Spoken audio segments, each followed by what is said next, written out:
Where does that leave us? Does the president have the legal authority to commandeer the services of the Washington, D.C. Police Department after declaring an emergency? Yes. Does he have the authority to make changes in that department? No. More importantly, does the president have the authority to take similar actions in other cities? Absolutely no.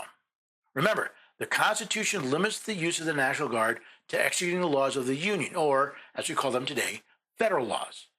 Does that mean the president can send federal law enforcement officers to cities like Chicago, New York, and New Orleans? Yes, but only to enforce constitutional federal laws.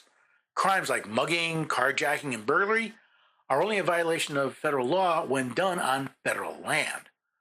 While I haven't seen an order from the president yet, it's my understanding that this plan is to use the National Guard and agents of federal law enforcement to assist immigration and customs enforcement in executing federal immigration laws. Setting aside the constitutionality of these laws, using the National Guard and federal law enforcement to execute federal law is both constitutional and legal.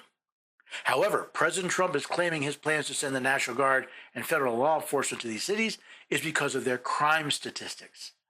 Since the vast majority of those crimes are not federal, though, the president has zero authority to enforce them. From all of this, I conclude that while parts of what President Trump has done, along with the intentions he has expressed, are constitutional, many are not.